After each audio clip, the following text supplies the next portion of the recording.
What up? Welcome to this interview we have with Mr. L. Rich himself. We're here in the LV Podcaster studio once again What's up? What's with up? that fresh quality crispness. I know. Gotta What's love it happening, here. man? How are you? What's going on? Things are going well. Been chilling, kicking it, working out, and excited to see you. It's been a while since we've hung out, and now we're here at the podcast. So I'm excited to dive Nice. into it today and get on some topics that we need to catch up on, and hopefully Absolutely. other people want to catch up on out there. Nice. So, what you been up to, man? What's going on? I think I'll bring it back. Yeah, it's working out. Working side is DJ stuff over the weekends. Throughout the weekdays, been giving some music lessons. Uh, trying to keep up with the health routine. So working out. Feel that? Because I'm telling you, dude, when I go to these clubs on the weekends and stuff, I'm getting some free drinks. People are buying me drinks. So on my downtime throughout the week, Gotta I got to sweat it try out. to, yes, 100%. Otherwise, I'm going to have to, who knows, I won't be able to keep up long term. So Yeah. I'm really trying to keep a balance right now and do a little bit of half and half, enjoy myself, but also, eat clean, get some exercise in, you name it. Nice. That's what's up, man.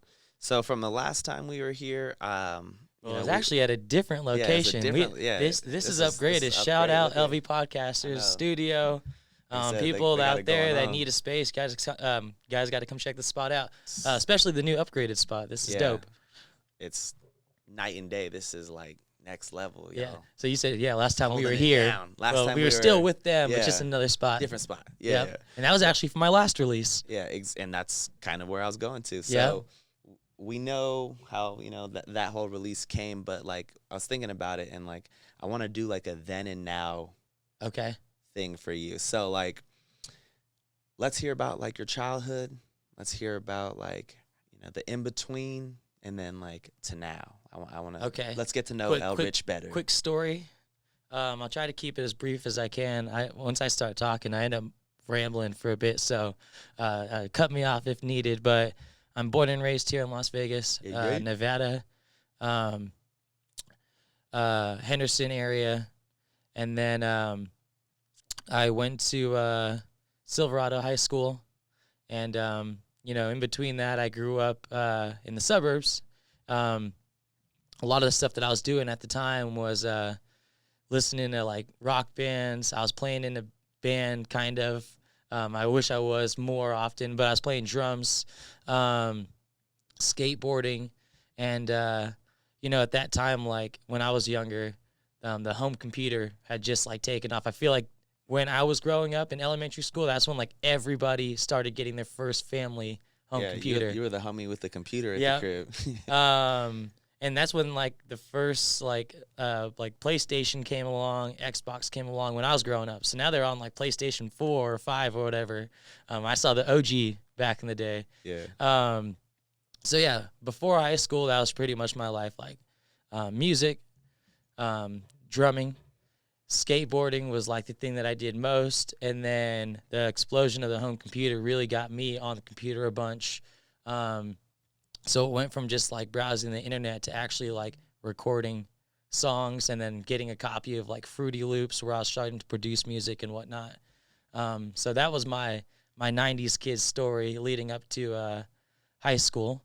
And then in high school, got big into freestyling and the whole hip hop scene, from dancing to graffiti to freestyle rapping, and which led me to my next love, which would be hosting events. Later on in high school, that pretty much took my career to where it is now. I didn't know how much deeper you wanted to get into that. No, that's good. Yeah, no, just because I feel like a lot of people like they know as much as they see on social media, Yeah. but they don't know like exactly like detailed down to that. How do you think like throwing events and stuff has really helped you like today? Bringing it back to my house where I grew up at, where we would be doing the dance parties and the freestyles. Yeah. Where I was on Fruity Loops making beats and whatnot. I feel like my house was always the spot to be at for parties, whether that was being a kid and my parents hosting like 4th of July at our house, or Thanksgiving dinner, Christmases, all family be coming over. Um, Lots of drinking, lots of dancing, lots of karaoke. Shout out to my Filipino homies. Right. Uh, that I feel like set the tone of me being in events in high school. So like naturally being able to host like a homecoming party or a prom party later on, I feel like came from me being around my parents in that environment as a kid. Yeah. So obviously the whole events thing stemmed to something larger and beyond I could ever imagine. But that's where the roots came from, I think, was my childhood upbringing. Everyone always just coming over to my house for the holidays and whatnot. That's what's up, man. Yeah, your parties literally had the roof on fire. The roof. Yeah, we had a party where the hookah coal got dropped into a trash can in the garage, and then they stopped smoking hookah in the garage. Everyone came inside, and before you know it, the trash can's on fire. The whole house The was on fire. the what is it called? Shelf next to it, the wood shelf next to it's on fire. Yeah. And before you know it, my mom's car is almost on fire. So I'm like, oh, everyone's got to get out. Yeah. I thought the car was gonna explode, bro. Yeah, I did too. And then the kitchen's right next to the garage. Boom, Right. boom. Imagine we're that. supposed to be here. We're supposed to be here. That's Yes. And then it's one of just those these times. hooligan 13, 14, 15-year-old kids just burning down the whole goddamn running neighborhood. amok. That's funny. So what about like the traveling side? I'm assuming you met a lot of contacts from, running events and learning how things operate, because I know things that operate, a certain way here in Vegas is going to be different than like in Mexico. I feel like there's like a little bit different rules. Okay, so we're talking about the Like the events event side. outside of Yeah, Vegas now. yeah, Okay. Yeah. Um, Because I feel like that helps you learn how to operate as like an artist yeah. around these events and like these event coordinators. So that's why I was curious. Yeah, it's definitely helped long term. So started off, again at the house parties. Then it moved on to like planning like proms and homecomings, and then when I got to high school, I ended up joining a fraternity, and my freshman year, like the position that they had me in. I don't know if people know this. Like fraternities are like straight up businesses. There's like roles, people are in positions. Like there's chairman, I didn't know that. executives. And you're not allowed to have like an executive position as a freshman, so they put you in a little like a chairman role, like a smaller role. And I was throwing events basically, or helping with the committee that threw events, and we were taking over bars here in Vegas that would let us do 18 plus events, and dope. it started off as 50 people, then 100 people, then 200 people, then 400 people. Word of mouth. And before you know it, I was being recruited by this company, Summer Winter Action Tour, SWAT, to come bring my people to their events in Lake Havasu. A few years after that, I was recruited by a company called Just College, who were bringing their events to Cabo San Lucas. And then long term, basically, all those teams merged with a couple others. Funding was at an all-time high, and we started to bring our events to Cancun, Bahamas, Dominican Republic, Fort Lauderdale, Miami, you name it. Yeah, exactly. So, yes, the traveling stuff was incredible, bringing it back to your question. But 100% people operate differently in different areas. But I think what it comes down to at the end of the day is just really having a relationship with the people who you're working with on the events. So if it's the venue management, the local promoters that you might need to call on to get extra heads through the door if you didn't sell that well. There's also like production teams. If there's not like the ample lighting or staging going on in that city, you have to source a third-party vendor to come bring those things in. Those relationships really help you get better deals on your pricing. Yeah, right. Get a whole overall better product. So when you host that event, people are like, damn, they're in awe. They had a great time, and they want to bring their friends back the next time it happens. That's what's up, man. Like I said, I just wanted to ask those questions because I feel like, a lot of people don't know that side of you. I mean, there's probably a handful that do, but for everyone out there that doesn't know that side, just kind of want to touch bases and see like a little bit more of the intel of you. If I were to count my like first event that I kind of like coordinated outside of just like a house party that you've come to where we almost burned the whole shit down, I would have to like trace it back to like coordinating like a homecoming or a prom back in high school. So at that time when I was like maybe 16, 17 years old, and then I was working in the events industry all the way up until 2021 or 2020, whenever the pandemic happened. Was that 2020 or 2021?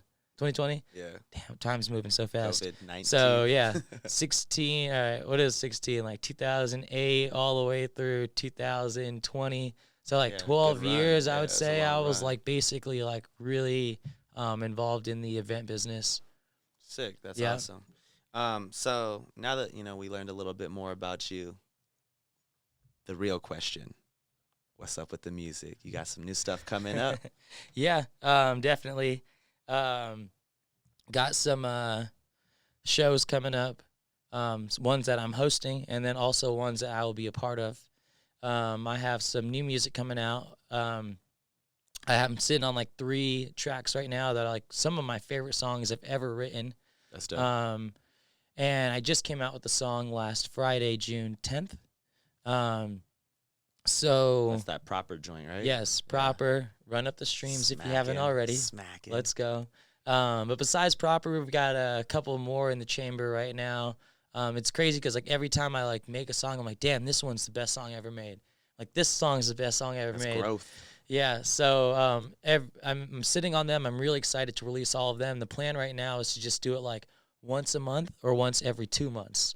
And the reason why I'm switching up my strategy is last time when we were here with LV Podcaster Studio, I dropped an EP. The EP was awesome. Honestly, we had billboards, shit ton of pre-saves. I think the stats showed like 250 people clicked into there. That's fire. 75,000 streams, I think, overall. 15, I think 2,000 people actually saved it to their own playlists. The stats say on the back end. So for me, sorry, not 2,000, 11,000 actually saved it to their playlist out of the 75,000 people who played the song. So what's crazy to see the stats is like, okay, for me, like, I don't really, if I'm getting streams, that's fucking awesome. But are people actually saving it to their playlist? I think that's more important. Are they converting as a follower on Spotify or Apple or on Instagram, whatever? So what was cool to see was the amount of time and energy I put into the music videos, the marketing, the billboards, the podcast, the blogs, the magazine, all the coverage.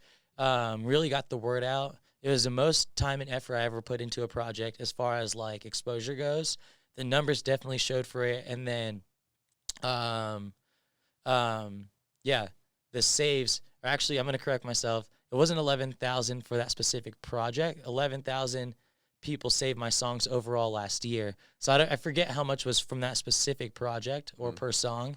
But what I do know is that they liked it enough to save it to their own library or their own favorite playlist, which means they're going to keep listening to it again. Yeah, long term. Yeah.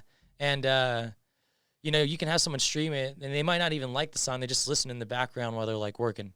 Or they're just like at the gym, they're not even really paying attention to the track.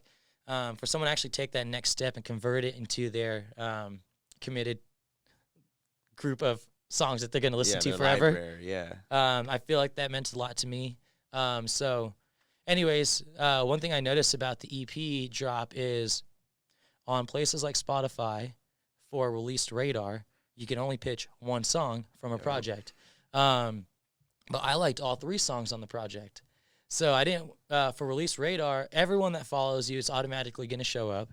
And then I think friends of them also in their network are also going to get your music on Release Radar. And if it's doing pretty well off the bat, they're probably going to share it with a few other people that have similar music taste. Yeah, it's like a snowball effect. Yeah, exactly. So overall, I guess what I'm trying to say is when you do one song at a time, it has the more likelihood of more people getting to listen to it because you can pitch it to Release Radar, and it's more than likely going to get accepted if you do it far enough in advance. It's a high-quality song, and you have a decent pitch.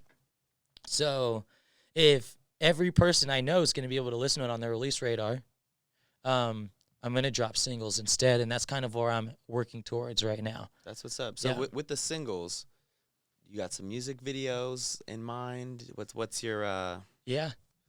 Um, what's your logic right now with it? so this past song proper, kind of did a segment on it with podcast this past weekend. Shout out Pregame Boys. We're here today. Shout out Jack and the whole team over at LV Podcaster Studio. Shout out you for Keeping it- hosting. Absolutely. Thank I you. got another podcast going down at Rebel Base on Thursday. So I'm trying to keep the podcast going, get some more exposure. I'm getting a write-up done in Root Schemes magazine, Yeah, shout out online to blog. them. Yeah. Yeah. I just got a publication in We the Beat, who they did a post on like Twitter, Instagram, email, and I think they have like 40,000 email subscribers. Their Instagram has like 10,000 followers. They put me on their playlist, which I'm extremely thankful for, and I think their playlist has like 11,000 followers. That's So love. I'm gonna keep trying to get on the PR side a lot, and then the music video is in the works right now. I'm not gonna lie, we're gonna put some ad spend behind that. I'm gonna try to drop like 1,000 to 5,000 on ad spend, and really try to get some fans in other cities outside of Vegas. That's what you got to do. And last but not least, doing a show under my DJ alter ego Leo on July 1st. I It's saw an that. opener for Snake Hips. They've played Coachella, I think EDC. They played a few shows here in Las Vegas, Hard Rock Pool, Hard Rock Live. I think they've sold out both shows in Vegas, and hopefully they sell out alongside my marketing efforts. We sell out the show on July 1st, where I'm going to be actually DJing my new song proper. You literally you said the answer to my next question was you being a DJ, which is dope because like you're getting both sides of it, right? Because you're the artist, but you're also the DJ. So you're in control of what, everyone is listening to. Yeah. Like, every time you DJ, do you at least mix in a couple of your songs to get them like in rotation? Not every time necessarily. Like I'll be at like a club, I'll see you walking in, I'll like go grab your Yeah. song and play it while you're walking in. I've So you're like, seen, yeah, let's the go. love, yeah. I'll do it for myself every now and then. It's got to be the right time. Like if people are listening to like slow R&B, and I'm telling like I could tell the crowd's really feeling it. I'll probably stick with that. You know what I mean? I'm Yeah. not just gonna throw on one of my songs. Just, It yeah, doesn't like, even throw that fit out the there, doesn't yeah. even fit the bill at The the vibe, time. yeah. Yeah, but if it's a set like this where I have an allotted 1 hour or 30 minutes or 2 hours, whatever my allotted set time is, I do go over the songs that I'm going to play. It's not necessarily a freestyle as a DJ at that point, where maybe a bar or club situation is. If I'm opening at a concert per se or a festival, I'm really thinking about what songs am I playing in order, and I do drop mine at an appropriate time, and I just got to plug myself. Yeah, you shamelessly plug yourself. Yeah. So one thing that I've always admired about you is that you are just so good at the business side of everything, right? So even for like, as far as, like you had said earlier, like knowing how to set this up, you present all these different things so well from just every business aspect. Like you're just really on top of it. Like one of the best that I know. So for other people, right? Thanks, yeah. Yeah, but for other people, do you have any like advice to share as far as like, like business and LLCs and marketing? Okay. Great question. Well, the song that just released proper, it's about basically leaving your corporate job or where you have to go dress in suit and tie to go pursue your passion. That's literally the message in the entire track. And the reason why I wrote a song like that is because that's what happened in my life recently. A lot of the songs that I do or write about is like experiences from my own life, which makes me really passionate about the song itself. And is another reason why I really believe pitching the song on podcasts and to bloggers and et cetera. The message is that And what's cool about it is I'm not just like saying the message, not really practicing it. I quit my job that we were talking about, my last events job in March of 2021. I got laid off in March of 2020. I got brought back when things started opening up, and then I ended up leaving myself in March of 2021. Today is June 2022, so it's been just over a year. And over the past 12 months, I've landed some DJ residencies, multiple, at clubs. I've opened up for Carnage, OK, ASAP 12E, Esta, as a live performer and DJ. Played Life is Beautiful. And, I hate saying this because I don't want to sound like a money flexer, but I did generate 6 figures in earnings over the last 12 months as a full-time artist. Yeah. We ran this forum in town in Vegas when the Grammys were in town. Yeah, and the whole idea was to educate the Las Vegas community on how they can step up their game as a career artist. And I'm not going to lie, I thought we were going to have like 200 tickets coming through the door because they started at only like $50. But I think there was like 45 people on average in the crowd at the time. And in my head, I'm thinking, damn, like, my whole life I've wanted to be an artist. I was out here hosting shows for Migos, Wiz Khalifa, Steve Aoki, etc. before I had an epiphany, like, why the fuck am I not just selling my own tickets to my own shows? Right. It did take the pandemic and the layoff or the furlough to really open my eyes to what else I can be doing and what I really had in me. But overall,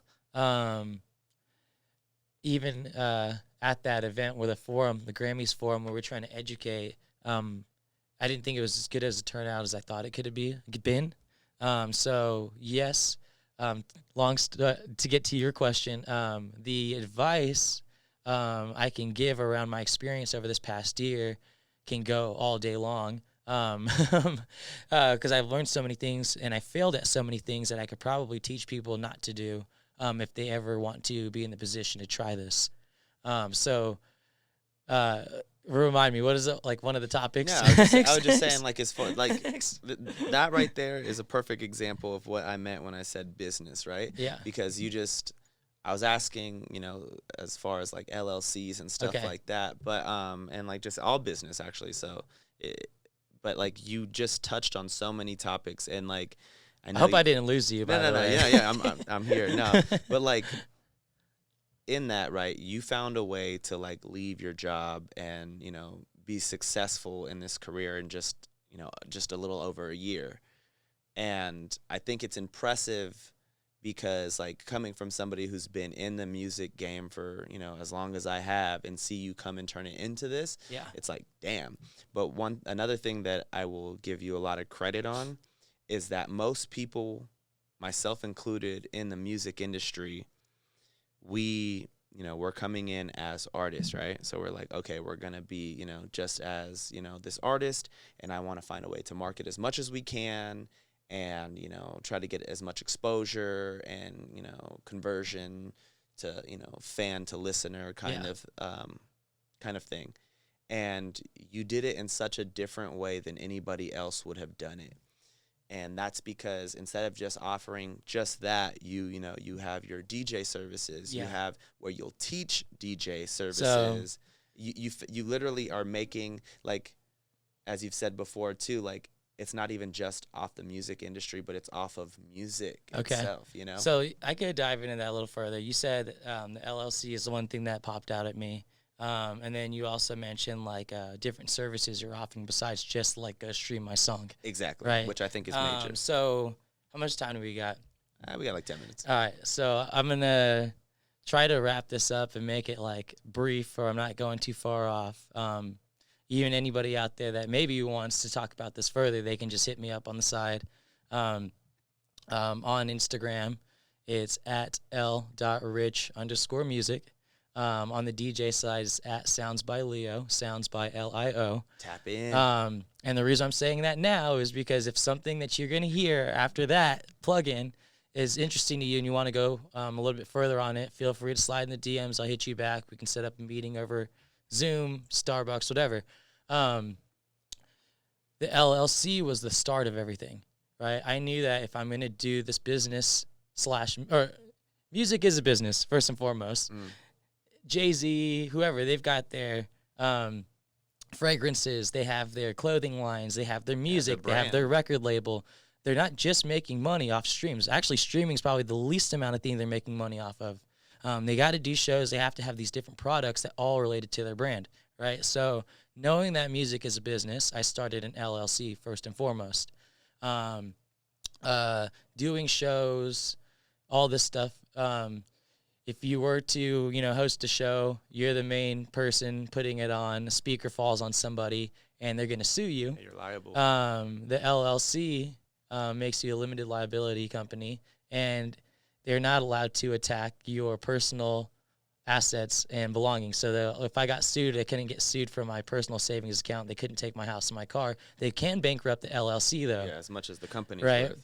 The second thing that was beneficial for having LLC is I immediately got my EIN tax number distributed to me, which got me able to go to the bank and open up a business card. Yep. And instead of financing out of pocket, you can use a credit line to buy your equipment or get your website built, etc. So that's the second thing that I did. Moving forward, I thought about what are my products and service as a musician. Okay, so there's products, which is all right, I'm going to sell Elrich hats, or I'm going to sell Elrich vinyls, right? And you can sell those for $30, $40, $50 a pop. T-shirts you can sell for $30 a pop. Your cost might be $10, so you're making $20 a shirt. Every shirt, yeah. Right? So product, you got to think about what are my products, and then you got to think what are my services. And so for me, it's okay, I already knew how to do a lot of the distributing, the publishing, etc. from you. I'm not going to lie. I turned that around. I turned it into a consulting firm, essentially. Exactly. But that's what I'm talking about. From knowing only one part, and I'm no, we're just going to push here. You took that and made it. That's dope. Another thing I think about when I think of services is we, as artists, are buying microphones, headphones, softwares, cameras, etc. When I'm buying a camera, I'm not thinking, oh, I'm spending $1,000 on a camera. I'm thinking, no, I'm going to spend the $1,000 on X, and then I'm going to offer recording services at my studio. I'm going to charge $100 an hour. All right, let's just say I spent $1,000 on a setup for a small mini studio setup. Yeah. And then I knew that was $1,000 gone on the credit card, the business card. You got to make it back. Right? If I can find 5 clients to buy 2-hour sessions at $100 an hour, I already made all that money back. Everything from there is profit. So not only am I using that studio equipment to record myself, I'm offering it to other people on my downtime and offering a service so I can pay back the investment and profit. Exactly. Which is, like I said, that's smart because a lot of people, they buy the stuff, everything that they need, they stick it in the crib and they're no one can ever touch this. This is, this is my comfort zone. And don't even. I was in the crib for a while. The studio was in the crib, and then I decided, all right, I'm having a bunch of weirdos at my house. People are straight coming over with guns. I could see it tucked. Yeah. I'm dude, my family lives here. Yeah. So I decided to go get a studio downtown. And yes, I got to pay the rent, but if I can get a client or two in there a month, at least I break even, right? I think it provides a lot of legitimacy on my end as a business. And then overall, that's just working with products and services. A lot of people didn't get into the music game to deal with products and services. They want to focus on music. So one thing I learned was if you want to perform, you're not going to get hired to perform your original songs every single weekend. You got to learn how to perform other popular tracks. So if you're a piano player, learn some covers. If you're a band, maybe learn some covers as well and throw in maybe 2 or 3 original songs and let the crowd know, hey, this is my original track. Yeah, right? Check it out. Yeah, if you guys want to follow our original stuff, here's that. But let me get back to the Bruno Mars, whatever, right? So for me, I didn't really have like an instrument that I played. So I was like, all right, let me learn how to DJ. I can still DJ, play my own songs every now and then, but also make money off of the DJing services. It's still me doing music. It's still me getting my songs out there whenever I play them. Right. And then the other thing was like another service I quickly picked up was like, all right, let me teach music lessons then. Producing, let me teach DJ lessons. And again, if you're out there and you play guitar or harmonica or you're a singer or a songwriter, teach songwriting lessons, right? Teach singing lessons, you name it. Use your skills to your advantage, use your equipment to your advantage, and then really think about what your products and services are. Man, El Rich is dropping gems right now. Make sure you guys go tap in with him. So that's all we have for today, but thank you for stopping in. This is El Rich. We're at the LV Podcaster Studio. Make sure you tap in with them, follow them, book your stuff now. Let's go. I'm APH. I'll see y'all. All right, one more thing. Oh, he got some. Proper. Just came out June 10th. Go stream it. Spotify, Apple Music, you name it. Got Every a few more songs coming out. Keep up with me at www.lrichmusic.com. Appreciate you, bro. Of course. See y'all later.